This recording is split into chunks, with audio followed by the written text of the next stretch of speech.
तो हमारी खुद की असली पहचान क्या है, कौन बताएगा? इन्होंने जवाब दिया, हम आत्मा है। तो गलती क्या हुई है कि हम अपने को शरीर समझ के बैठे हैं। जैसे मैंने बोला कि मेरा माइक, तो माइक अलग है और मैं अलग हूँ। मेरा शरीर दर्द कर रहा है तो शरीर अलग है और मैं बोलने वाला अलग है। तो मैं, ये जो शक्ति है, एनर्जी है जो मेरी वाचा से निकल रही है, वो आत्मा है, वो मेरी असली पहचान है। और वो अजर अमर अविनाशी है, वो कभी मरती नहीं है। शरीर मर जाता है लेकिन आत्मा कभी मरती नहीं है। ये जो फैन घूम रहा है, इसमें इलेक्ट्रिसिटी जा रही है, स्विच ऑन करने के बाद उसकी वजह से ये फैन काम कर रहा है। तो जब तक इलेक्ट्रिसिटी नहीं है तब तक ये काम नहीं करता है। वैसे ही ये जो शरीर है, ये 5 तत्वों का पुतला है, जल, वायु, अग्नि, पृथ्वी, आकाश। इन 5 जड़ तत्वों को चलाने वाली जो चैतन्य एनर्जी है, वो एनर्जी है आत्मा, वो हमारी असली पहचान है। अनेक कुत्ता, बिल्ली और सुअर, अलग अलग गधा ऐसी योनियों से भ्रमण नहीं करती है। जैसा बीज होता है वैसा ही फल निकलता है, वैसा ही वृक्ष होता है। वैसे ही अगर आपने आम का बीज बोया तो आम ही निकलेगा, उसमें से अमरूद नहीं निकलेंगे। वैसे ही मनुष्य आत्मा शरीर छोड़ने के बाद या तो पुरुष का या तो स्त्री का जन्म लेता है। वो ऐसे अलग अलग प्राणियों का जन्म नहीं लेता है। लेकिन हमको जब कोई घर में माँ क्या बोलती है, अरे तुझे इतना समझ में नहीं आता है क्या, गधा है क्या? मतलब गधा नहीं है, लेकिन जैसे गधे को अकल नहीं होती है वैसे हम कर्म करते हैं बेवकूफी वाले इडियट, तो हमें गधे की उपमा दी जाती है। वैसे मनुष्य जीवन में होते हुए हम प्राणियों जैसे कर्म करते हैं, इसलिए बोला जाता है कि 84 लाख योनियों से मनुष्य भ्रमण को गंध खाता है। वैसे मनुष्य जीवन में होते हुए भी हम खान पान ऐसा रखते हैं कि हमारी तुलना सुअर से की जाती है। तो ये बात सबको बुद्धि में रखनी है कि हम अलग अलग प्राणियों के, जानवरों के, कीटक, पशु, पक्षी, इनके जन्म नहीं लेते हैं। हमारी आत्मा या तो पुरुष का जन्म लेती है या तो स्त्री का जन्म लेती है। तो जन्म मरण के चक्र में आत्मा आती रहती है। 4 अवस्थाओं से भी पसार होती है, सतो प्रधान, सतो सामान्य, रजो और तमो। मतलब प्योर, सेमी प्योर और इम्प्योर, माना पवित्र, थोड़ी कम पवित्र और अपवित्र। इन 3-4 अवस्थाओं से आत्मा पसार होती है। कलयुग ये रात्रि है, क्योंकि रात्रि में पाप होते हैं, अंधकार होता है। तो अभी जो मनुष्य सृष्टि है, इसमें कलयुग की, अज्ञान अंधकार की, पापों की, दुखों की, अशांति की रात्रि चल रही है। अभी सभी लोग, कोई कम कोई ज्यादा, सभी मनुष्य मात्र दुखी है, पीड़ित है, अशांत है, पापों के बोझे में दबे हुए। तो ऐसा जो समय रहता है उसको कलयुग की रात्रि बोला जाता है। अब इधर लिखा है कलयुग अभी बच्चा नहीं है, बूढ़ा हो गया है। कोई लोग ऐसे समझते हैं कि कलयुग को अभी लाखों वर्ष बाकी है, लेकिन ये बात झूठी है। कलयुग को लाखों वर्ष बाकी नहीं है। अभी कलयुग का विनाश होने में सिर्फ 10-15 साल बाकी है। ये बात कैसे साबित करें? मैंने पिछली बार बताया था आपको कि अगर हमारे घर के नीचे किसी ने बारूद बिछाई हुई है तो क्या हमारा घर सुरक्षित है? उस बारूद नहीं। वैसे ही आज दुनिया में एटम बम और परमाणु बम की ताकत सारी सृष्टि में फैल गई है, और छोटे से छोटे देश के पास एटम बम और परमाणु बम की पावर है। तो जो एटम बम और परमाणु बम से अगर तीसरा विश्व युद्ध और चतुर्थ विश्व युद्ध की लड़ाई लड़ी जाएगी तो 1 सेकंड में सारी दुनिया खलास हो सकती है। तो यहाँ दिखाया है कि ये जो पृथ्वी है, पृथ्वी जिसमें हम रह रहे हैं, ये जल रही है, विनाश की ज्वाला दिखाई है। और दिखाया कि कलयुग अभी बूढ़ा हो चुका है। वो कुंभकर्ण की निद्रा में, कुंभकर्ण सबको पता है क्या कुंभकर्ण कौन था? रावण का भाई। क्या करता था वो? 6 महीने सोता था, 6 महीने जागता था। तो वैसे ये सारी दुनिया कलयुग में अभी सारे अज्ञान अंधकार में सो रहे हैं, क्योंकि सभी को पता ही नहीं है। सभी अपने आप को शरीर समझ के बैठे हैं, और शरीर समझने से देहाभिमान आता है, और देहाभिमान आने से 5 भूत आते हैं। 5 भूत कौन से पिछली बार बताया था? 5 भूत 5 चोर सभी के अंदर प्रवेश कर चुके हैं। काम, क्रोध, लोभ माना लालच, मोह माना अटैचमेंट आसक्ति, अहंकार माना घमंड। याद है ना? काम, क्रोध, लोभ, मोह, अहंकार। अहंकार माना घमंड। तो ये 5 भूत सभी के अंदर अभी आ चुके हैं। तो उसकी वजह से हम सभी अज्ञान की निद्रा में सो रहे हैं। तो परमात्मा आके जो राजयोग की शिक्षा पढ़ाता है और हमें ये समझाता है कि हम शरीर नहीं है, आत्मा है, और यहाँ पे आत्मा रहती है, और हम इसका ध्यान करें, अपने को स्टार समझे। अच्छा, जब आप इधर स्टार समझ के, जैसे आकाश में स्टार चमकता है वैसे स्टार समझ के यहाँ जब याद करोगे तो उससे क्या फायदा मिलेगा? मैंने पिछली बार जब आपको बताया था, कितने लोगों ने ये अभ्यास किया? रोज करते हो क्या या भूल गए? रोज करते हो? अच्छा, रोज कौन कर रहा है? कोई भी नहीं, कभी कभार करते हो। क्या लगता है, क्या फायदा होता है? मन के अंदर विचार नहीं आता है, मन एकाग्र हो जाता है। अच्छा, तो मन के अंदर विचार नहीं आएंगे ज्यादा, मन एकाग्र रहेगा, तो आप खुशी महसूस करेंगे। और है रात को सोते समय करते हो? अच्छा, रात को सोते समय 15 मिनट बोला था, और सवेरे उठने के बाद आधा घंटा बोला था मैंने, 2 बार करने के लिए बोला था। और मन अगर आपका स्वस्थ रहेगा, एकाग्र रहेगा, तो आपको खुशी महसूस होगी, आपके जीवन में निराशा नहीं रहेगी, परेशानी नहीं रहेगी। ठीक है? ये चार जो पिलर्स है, इस पिलर्स के ऊपर आधारित है। तो सबसे पहला पिलर है ब्रह्मचर्य। ब्रह्मचर्य माना सिर्फ शरीर की पवित्रता नहीं, सिर्फ शरीर की शुद्धता नहीं, मन की भी शुद्धता, विचारों की भी शुद्धता, और हमारे कर्मों में भी शुद्धता, और हमारे वाचा में भी शुद्धता, वाचा में भी पवित्रता। तो मन, वचन और कर्म, मन में जो विचार आए वो दूसरे के प्रति ईर्ष्या द्वेष वाले विचार नहीं आने चाहिए। दूसरे के प्रति घृणा, दूसरों के प्रति दुश्मनी, दूसरों के प्रति निंदा, दूसरों की निंदा करना, दूसरों के अवगुण देखना, ऐसे विचार नहीं आने चाहिए। तो मन से भी पवित्र, वाचा से भी पवित्रता। जो हम वाचा बोल रहे हैं उसमें किसी के प्रति गालियां और किसी की निंदा नहीं निकलनी चाहिए मुख से। और कर्म में भी पवित्रता, जो हमारे कर्म है वो भी पवित्र कर्म होने चाहिए। तो राजयोग जो है वो 4 मुख्य स्तंभों पे आधारित है। ब्रह्मचर्य, शुद्ध अन्न। शुद्ध अन्न मतलब जो खान पान है ये शुद्ध होना चाहिए। जैसा खाओगे अन्न वैसा बनेगा मन, और जैसे पियोगे पानी वैसी होगी वाणी। अन्न का मन से कनेक्शन है, अन्न का मन से संबंध है। अगर हम शुद्ध परमात्मा की याद में, भगवान की याद में बनाए हुआ भोजन अगर खाते हैं तो वो जो शुद्ध अन्न है उससे हमारा मन भी पवित्र बनता है। अगर जैसे आप देखते हैं कि बाजार में जो लोग खाना पीना बनाते हैं, जो भी अलग अलग होटल्स में या रेड़े पे अलग अलग जगह पे जो खाना बनाया जाता है, वो भले वो टेस्टी लगेगा, लेकिन उसके जो व्यक्ति बनाने वाला है उसके मन में अगर पवित्र विचार नहीं है, अपवित्र विचार है, उसके कर्म अगर गलत है, तो उसका आपके मन के ऊपर भी असर होगा। तो इसीलिए अन्न कैसे होना चाहिए? शुद्ध अन्न। तो मैंने क्या बताया आपको? ब्रह्मचर्य, दूसरा शुद्ध अन्न, और तीसरा स्तंभ है इसमें दैवी गुण, चौथा है सत्संग।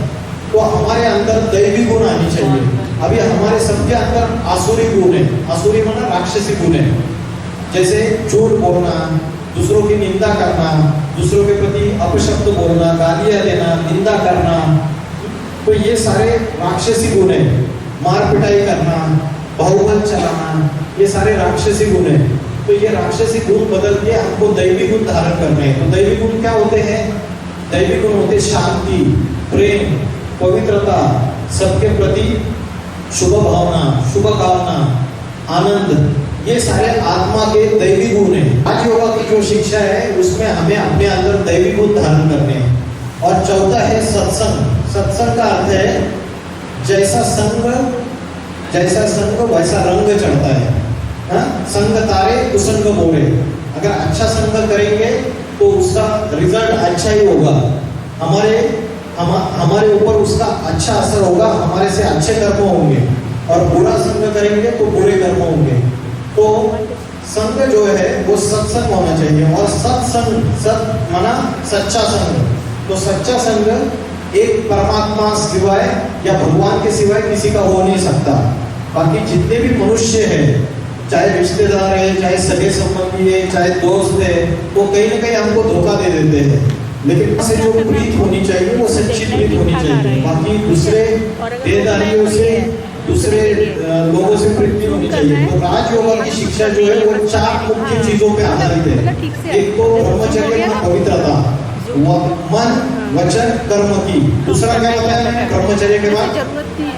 ब्रह्मचर्य के बाद दूसरा क्या बताया? शुद्ध अन्न। तीसरा क्या बताया? दैवी गुण। और चौथा क्या बताया? सत्संग। तो ये 4 बातें मैंने बताई आपको, जिससे इस राजयोग की जो शिक्षा है ये इन 4 स्तंभों के ऊपर आपस में लड़ाई झगड़ा है। सब धर्म आपस में लड़ाई झगड़ा कर रहे हैं, जाति आपस में लड़ रही है। लेकिन आपको इस चित्र के द्वारा ये पता चलेगा कि सर्व आत्माओं का जो पिता है, जो परमात्मा है, वो एक ही है। चाहे हिंदू है, चाहे मुस्लिम है, चाहे क्रिश्चियन है, चाहे बौद्ध धर्म है, कोई भी धर्म है, वो सभी का पिता परमात्मा एक ही है, अनेक नहीं है।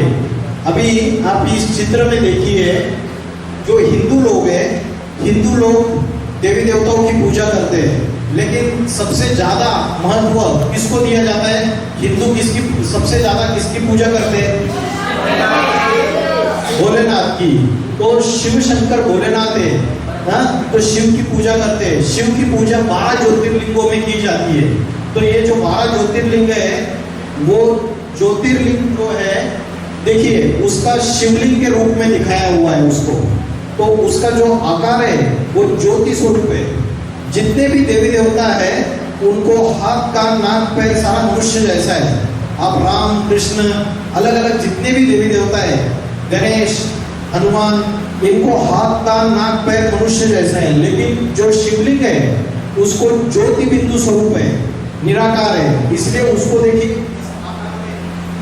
शिवलिंग को इस आकार में दिखाई दिया जाता है। तो हिंदू लोग इसकी पूजा करते हैं क्योंकि परमात्मा ज्योति स्वरूप है। अभी जो 12 ज्योतिर्लिंग है, अमरनाथ, सोमनाथ, अलग अलग जो भी काशी विश्वनाथ, अलग अलग जो भी जो अमरनाथ, विश्वनाथ, ये अलग अलग जो ज्योतिर्लिंग है उसमें हिंदू लोग पूजा करते हैं क्योंकि शिव निराकार ज्योति स्वरूप है। अभी क्रिश्चियन लोग देखिए, क्रिश्चियन लोग जो है वो जीसस क्राइस्ट बोलता है, गॉड इज लाइट, उंगली ऊपर कर देता है जीसस क्राइस्ट। तो उंगली ऊपर कर देता है ना, तो उसका मतलब वो बोलते हैं कि परमात्मा जो है ज्योति स्वरूप है, गॉड इज लाइट। तो इसका मतलब ये है कि वो लोग संडे चर्च में जाते हैं और चर्च में जाके कैंडल की जो ज्योत है उसके ऊपर ध्यान लगाते हैं। तो उसका जो आकार है वो ज्योति स्वरूप हमारा जो ज्योतिर्लिंग होता है उसके जैसा ही है। इसका मतलब वो भी उस परमात्मा को मानते हैं। तीसरा है मुस्लिम लोग मक्का मदीना जाते हैं और मक्का मदीना का ये चित्र दिखाया है हज की यात्रा में। यहाँ एक संगे अस्वद नाम का काला पत्थर है, संगे अस्वद बोलते हैं उसको। उसके सामने जाके वो रोते, चिल्लाते, गिड़गिड़ाते, अपने सारे पाप बयान करते हैं। उसका जो आकार है वो आकार भी ज्योति स्वरूप शिवलिंग जैसा ही है। उसके बाद बौद्ध धर्म वाले लोग जो है ना, बौद्ध धर्म जो नेपाल, चीन, जापान, मलेशिया अलग अलग देशों में फैला हुआ है, वो लोग क्या करते हैं, एक स्टूल के ऊपर उल्टा कटोरा रख देते हैं और उस कटोरे के ऊपर ध्यान लगाते हैं। उस कटोरे का आकार भी शिवलिंग जैसा ही है।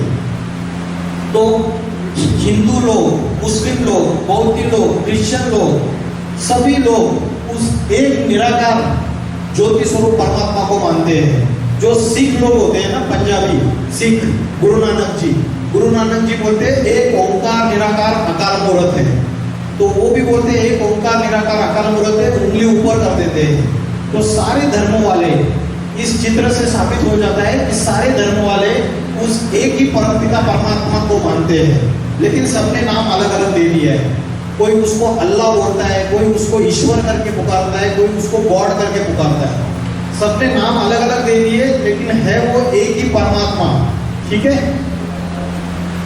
तो इस चित्र से ये बात साबित हो जाती है कि सभी आत्माओं का पिता परमात्मा एक ही है। लेकिन अभी क्या हो रहा है, अभी समाज में, राज्य में और देश में जो अलग अलग धर्म वाले लोग हैं, ये आपस में लड़ाई झगड़ा कर रहे हैं।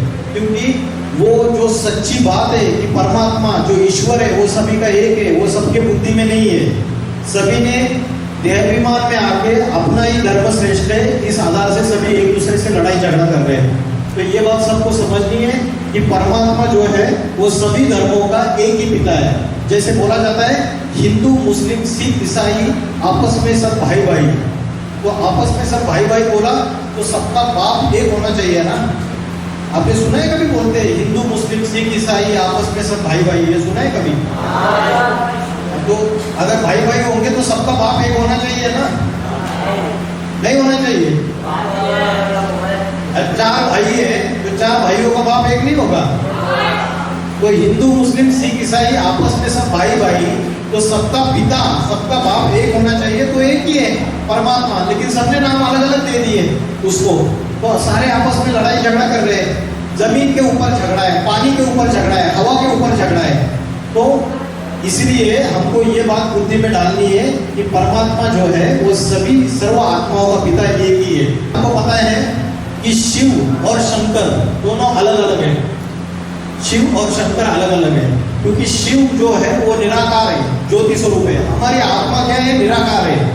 हमारी आत्मा निराकार है, शरीर जो है साकार है। वैसे ही जो परमात्मा है वो निराकार है, वो परम धाम का या ब्रह्मलोक का रहने वाला है, जिसको सुप्रीम एबोर्ड भी बोलते हैं, जिसको अर्श बोलते हैं।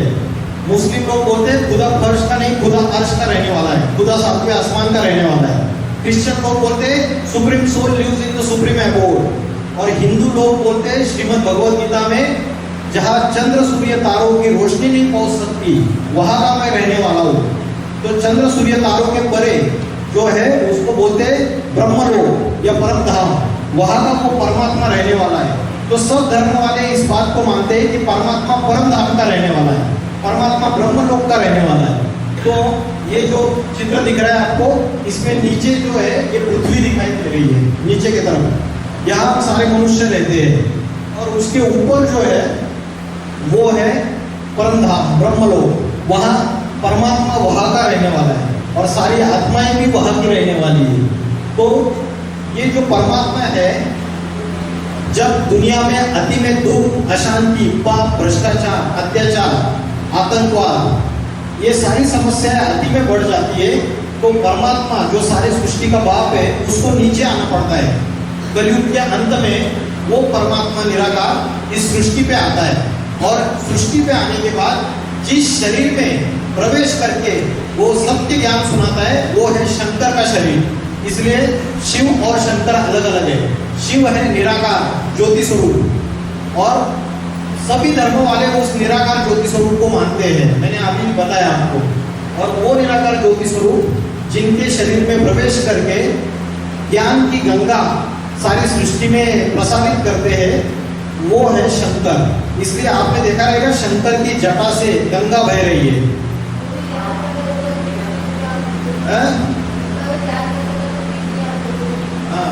इनका कहना है शंकर जी ध्यान करके उनकी तीसरा नेत्र खुल जाता है। तो ध्यान कहाँ करते हैं? यहाँ करते हैं ना। तो उस नेत्र को बोला जाता है शिव नेत्र। तो शिव नेत्र बोला जाता है। तो परमात्मा शिव जो है वो उनके अंदर प्रवेश करके उनके द्वारा ज्ञान सुनाता है। तो शिव निराकार है और शंकर साकार है। शंकर के द्वारा इस सृष्टि में विनाश का कार्य होता है। परमात्मा जब इस सृष्टि पे आता है तो 3 कर्तव्य करता है। ब्रह्मा के द्वारा स्थापना, विष्णु के द्वारा पालना और शंकर के द्वारा विनाश। तो ब्रह्मा के द्वारा जो स्थापना करता है वो श्रेष्ठ संस्कारों की, श्रेष्ठ आचार की, श्रेष्ठ कर्मों की स्थापना करता है। अभी सबके जो आचरण है और संस्कार है वो भ्रष्ट हो चुके हैं। सबके अंदर 5 विकार आ चुके हैं, 5 भूत आ चुके हैं, काम, क्रोध, लोभ, मोह, अहंकार। तो परमात्मा आके ब्रह्मा के द्वारा श्रेष्ठ संस्कारों की स्थापना करता है और शंकर के द्वारा विनाश का कार्य करता है। किस चीज का विनाश करता है? आसुरी संस्कारों का, राक्षसी संस्कारों का विनाश करता है। हमारे अंदर जो राक्षसी प्रवृत्ति है उसका विनाश करता है। तो शंकर के द्वारा विनाश का कार्य किया जाता है और ब्रह्मा के द्वारा स्थापना का कार्य किया जाता है। ये जो सीढ़ी का चित्र है, ये सीढ़ी का चित्र हमको 4 युग दिखाता है। सतयुग, त्रेता युग, द्वापर युग और कलयुग। अभी इन चारों युगों में कैसे भारत जो देश है, भारत ये देश भी है और भारत एक चैतन्य, भारत का रिप्रेजेंटेशन करने वाला, भारत का प्रतिनिधित्व करने वाला एक मनुष्य भी है। तो कैसे ये सृष्टि नीचे गिरती जाती है इस सीढ़ी से 4 युगों में, सतयुग, त्रेता युग, द्वापर युग और कलयुग। जो बीच में भारत का नक्शा दिखाया ना, गोल इसमें ये भारत का नक्शा दिखाया है, उसके ऊपर जो है वो त्रेता युग और सतयुग है। तो सतयुग और त्रेता युग में लक्ष्मी नारायण का राज्य रहता है या राम राज्य रहता है। तो लक्ष्मी नारायण का राज्य या राम राज्य, उसमें सुख ही सुख रहता है।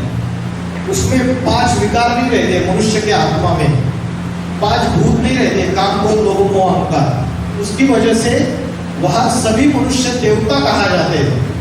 जब मनुष्य अपने अंदर के जो 5 विकार है, काम, क्रोध, लोभ, मोह, अहंकार, इसको पूरी तरीके से जला देता है, इसको पूरी तरीके से भगा देता है, तो मनुष्य देवता कहा जाता है। तो सतयुग और त्रेता युग में देवताओं का राज्य है। वहां किसी भी प्रकार की दुख, अशांति नहीं है, पाप नहीं है, अत्याचार नहीं है, लूटपाट नहीं है, डकैती नहीं है, चोरी चकारी नहीं है, कोई बीमारियां नहीं है, किसी भी प्रकार का कोई दुख नहीं है। शाश्वत सुख ही सुख रहेगा सतयुग और त्रेता युग में। अभी त्रेता के अंत में इधर अर्ध विनाश हो जाता है। जो भी भूकंप और जो भी प्राकृतिक आपदाएं आती है और उसके बाद द्वापर युग चालू हो जाता है। तो सतयुग और त्रेता युग में देवी देवताओं का राज्य है। हम बोलते हैं कि स्वर्ग किधर ऊपर है, तो स्वर्ग ऊपर नहीं है। इसी दुनिया में जब सतयुग और त्रेता युग है तो वहां देवी देवताओं का राज्य रहता है। ऐसे मनुष्य जिनके अंदर दैवी गुण है, जिनके अंदर 16 कला संपूर्ण है ना, उनके आत्मा की जो अवस्था है वो सतोप्रधान है। सतोप्रधान माना पवित्र है। तो ऐसे जो मनुष्य वास करते हैं वो देवता कहे जाते हैं। तो सतयुग और त्रेता युग है। और द्वापर युग से क्या हो जाता है? अनेक धर्म स्थापन होना चालू हो जाता है और द्वापर युग से भक्ति शुरुआत हो जाती है। इसलिए द्वापर युग से पहली बार जो राजा विक्रमादित्य है वो द्वापर युग जैसे ही शुरुआत हो जाता है, राजा विक्रमादित्य शिवलिंग की स्थापना करता है। जो सिंधु घाटी है, सिंधु नदी है ना, सिंधु घाटी के यहाँ जो लोग वास करते हैं उनको सिंधु घाटी में वास करने वाले लोगों के नाम से हिंदू नाम पड़ा, लेकिन हिंदू धर्म का असली नाम सनातन धर्म नाम है, आदि सनातन देवी देवता धर्म। तो सतयुग और त्रेता युग में एक ही धर्म रहता है और एक ही धर्म, एक ही राज्य, एक ही भाषा। उसकी वजह से झगड़े नहीं होते। जैसे घर में एक ही मुखिया होता है और बाकी सारे जितने भी ये 50, 60, 70 लोग मिलजुल के रहते हैं तो उस घर में गलत झगड़ा नहीं होता है। लेकिन जब एक ही घर में अलग अलग छोटे परिवार हो जाते हैं तो झगड़ा चालू हो जाता है। आज भी भारत में ऐसे परिवार है कि 70, 80 लोग एक ही मुखिया को मानते हैं और एक चूल्हे पे खाना बनता है उनका सबका, और एक ही मत पे सभी चलते हैं। तो ये सनातन धर्म की संस्कृति है। लेकिन अभी क्या हो गया, अभी दूसरे धर्म से प्रभावित होके हमारे घर में टूट हो गई। बेटी की शादी हो गई, बेटा दूसरा घर में रहने के लिए जाता है, तो झगड़े फसाद हो गए और उसकी वजह से सनातन धर्म की जो असली संस्कृति है वो नष्ट होने लगी। सनातन धर्म की जो संस्कृति है वो, भारत जो है वो सती सावित्री का देश है। राजा अगर लड़ाई में मारा जाता था तो रानी जल्दी हाथ में कूद जाती थी, जिसको बोलते थे जोहार। पद्मावत फिल्म देखा है क्या? हाँ, देखा है आपने, अकेले नहीं देखा, बाकी किसी ने नहीं देखा। हाँ वही पद्मावती, तो उसमें जोहर कर देती है ना वो, तो जोहर पता है क्या होता है, जल्दी आग में कूद जाती थी। अगर दूसरे पराये धर्म का राजा या वो अगर आक्रमण कर देता था राज्य के ऊपर, और तो वहां की जितनी भी स्त्रियां हैं, रानियां हैं राज परिवार की, वो जल्दी आग में कूद जाती थी, लेकिन उनके अधीन नहीं चली जाती थी उस राजा के। तो ये भारत की सनातन धर्म की संस्कृति है। ये धीरे धीरे द्वापर युग से जैसे जैसे अनेक धर्म स्थापन होते गए, तो भारत की जो ओरिजिनल संस्कृति है वो संस्कृति लोप होती गई, नष्ट होने लगी। तो द्वापर युग से भक्ति चालू हो जाती है, और पहले तो एक शिवलिंग की भक्ति होती है, शिव शंकर भोलेनाथ की पूजा की जाती है। लेकिन धीरे धीरे द्वापर युग में जैसे जैसे सीढ़ी नीचे उतरते जाते हैं, तो वैसे वैसे अनेक देवी देवताओं की भक्ति होना चालू हो जाती है। कृष्ण की भक्ति करना चालू कर देते, फिर अनेक देवी देवताओं की भक्ति करना चालू कर देते, फिर अग्नि की पूजा करना चालू कर देते, झाड़ की पूजा करना चालू कर देते। कोई व्यक्ति किसी को ज्ञान समझा रहा है, उसको ही भगवान समझ लेते हैं, तो अनेकों की भक्ति करना चालू कर देते हैं। अनेकों की भक्ति करने से, व्यभिचारी भक्ति करने से दुनिया नीचे गिरती जाती है। एक साधे सब सदे, सब साधे सब जाए। एक को याद करने से हमारे अंदर दैवी गुण आ सकते हैं, हमारे अंदर दैवी शक्तियां आ सकती है, एक परमात्मा को याद करने से। कि चिड़िया था कैसे अनेक धर्मों के प्रभाव में आके, अनेक धारणाओं के संग के रंग में आके कैसे भारत नीचे गिरता गया, कैसे अनेक देवताओं की पूजा करना चालू कर दी, और एक परमपिता परमात्मा शिव को भूल गए। तो इसलिए इधर इस चित्र में बोला है भारत के उत्थान और पतन की कहानी। मतलब भारत कैसे उत्थान माना ऊपर चढ़ गया और कैसे नीचे गिर गया। तो सतयुग और त्रेता युग में लक्ष्मी नारायण का राज्य होता है या राम राज्य होता है, और द्वापर युग और कलयुग में अनेक धर्म स्थापन हो जाते हैं, अनेक राज्य हो जाते हैं। लेकिन कलयुग का जो अंत समय होता है, अभी जो 100-150 साल का समय है, इसमें क्या हो गया, अभी राजा ही तो खत्म हो गई, अभी राजा नहीं रहते। अभी क्या होता है, अभी जो राज्य है उसको क्या बोलते हैं, इसको क्या बोलते हैं, डेमोक्रेसी, क्या बोलते हैं, लोकशाही। तो इसमें क्या होता है, प्रजासत्ताक, मतलब इसमें प्रजा के ऊपर राज्य होता है। इसमें कोई राजा नहीं होता है। 5 साल के लिए सरकार को आप वोट देते हो, आप मतदान करते हो, और उसके बाद वो सरकार 5 साल के लिए आती है। 5 साल के लिए रहेगी या नहीं रहेगी उसका भी कोई भरोसा नहीं है। तो ये जो लोकशाही, जो डेमोक्रेसी है, प्रजा का राज्य चालू हो गया। पहले तो राजाओं का राज्य होता था, तो दुनिया जब प्रजा के ऊपर राज्य हो जाता है, तो बेकायदे राज्य चालू हो जाता है। और अभी जो कलयुग में जब परिस्थितियां बिगड़ जाती है, तो उस समय क्या हालत हो जाती है दुनिया की, अंधेर नगरी चौपट राजा, टका से भाजी टका से खाजा। माना क्या, जिस रेट में मिठाई मिल रही है उसी रेट में सब्जी मिल रही है। तो दुनिया की ऐसी हालत हो जाती है जब लोकशाही आती है या डेमोक्रेसी आती है और प्रजा के ऊपर राज्य हो जाता है, तो वो राज्य बेकायदे राज्य होता है। ऐसे समय जब इन सारी चीजों की आदि हो जाती है, ऐसे समय कलयुग के लास्ट में, सबसे लास्ट में, ये कलयुग की जो सीढ़ी दिखाई है ना लास्ट की, वो काले रंग से दिखाई हुई है। काले रंग से इसलिए दिखाई है क्योंकि कलयुग में सबसे ज्यादा पाप होते हैं, सबसे ज्यादा कलह पे झगड़े होते हैं, तो इसलिए काले रंग से दिखाई हुई है। तो कलयुग के अंत में क्या होता है, रशिया और अमेरिका, ये जो दो बड़ी महासत्ता है, ये आपस में इनकी लड़ाई होती है, और एटॉमिक विस्फोट होता है, एटम बम के विस्फोट होते हैं, और सारी सृष्टि का विनाश हो जाता है। और परमात्मा आके नई दुनिया, सतयुग स्थापन करके जाते हैं। तो इस चित्र में आपको बताया है कि कैसे भारत जो है, जो सोने की चिड़िया था, कैसे वो धीरे धीरे अनेक धर्मों के कनेक्शन में आते आते वो नीचे गिर जाता है और सीढ़ी से नीचे आ जाता है। लेकिन इस सीढ़ी से ऊपर कैसे चढ़ना है, अभी सीढ़ी से ऊपर चढ़ने के लिए जो कलयुग का लास्ट समय है 100 साल का, जिस 100 साल में भगवान इस धरती पे अवतरित होते हैं, परमात्मा शिव इस धरती पे अवतरित होते हैं और राजयोग की शिक्षा पढ़ाते हैं। इन 100 साल में लास्ट के फिर से हम अपनी आत्मा की बैटरी चार्ज करके, अपने मन को एकाग्र करके और अपने जो अंदर 5 भूत है, काम क्रोध लोभ मोह अहंकार, इन भूतों को भगा के हम फिर से इस भारत जो जिसका पतन हुआ है वो फिर से भारत में राम राज्य ला सकते हैं।